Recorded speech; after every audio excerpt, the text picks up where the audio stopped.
before handing over power to the people of India, the British asked the leadership of the freedom movement, who are we going to transfer power to? And of course, there was a little bit of arrogance in this statement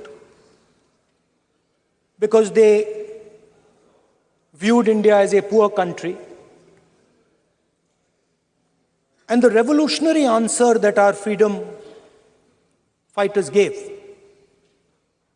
was, we are going to transfer power to the people of India. So we became a country that from its inception gave the vote to all our women. And this was a revolutionary thing at the time. We also gave the vote to every single community. And the vote was a mechanism of transfer of power. It was designed to further transfer power to the people of India. And if you look at the journey from independence, it's been that journey. It's been a constant transfer of power, more and more and more power to the people of India, on one side. And on the other side, the counter idea that take away power from the people of India. This is the fight that is going on. And in fact, in many ways, it is the fight that is taking place today. Huge step forward in the transfer of power to the women of India was Panchayati Raj, where they were given reservation and they were allowed to enter the political system at scale. And this is another step. It's a big step. It is not a small step. And I'm sure everybody in this room, the treasury benches, the opposition, everybody agrees that this is a very important step for the women of our country. They fought for independence. They are as capable as any man, in many ways more capable, and should be given as much space as they possibly can be given. There is one thing, in my view, that makes this bill incomplete. I would like to have seen OBC reservation included in this bill.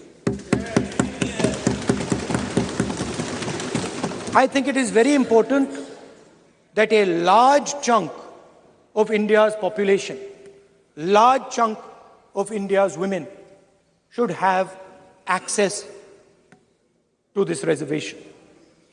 And that is missing in this bill. There are also two things that seem strange to me. One is the idea that you require a new census to implement this bill. And the second is that you require a new delimitation to implement this bill. In my view, it is quite simple. This bill can be implemented today by giving 33% of the seats in the Lok Sabha and the Vidhan Sabha to India's women. And so I wonder if this is not designed to push the ball forward. To push the ball forward 7, 8, 9 years, and then let this thing play out the way it does. I know my friends tend to like to take the attention of people away from other issues. You know, there is, of course, the Adani issue, which is they always want to take the attention away. But there is another I would like to say that. One of the things that, this is quite a nice building. Nice peacocks. Nice peacock feathers on the ground. Nice peacock feathers in the chair. It's a nice, tasteful building. But frankly, I would have liked to see the President of India in this process. The President of India is a woman. She represents the tribal community, and it would have been befitting to have her visible in this transfer from one house to the other. So, one of the things that the government likes to distract from, of course, is Mr. Adani.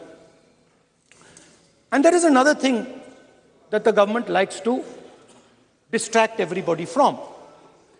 And that thing is called the caste census. For some reason, and I don't quite understand what this reason is, the moment the opposition raises the issue of caste census,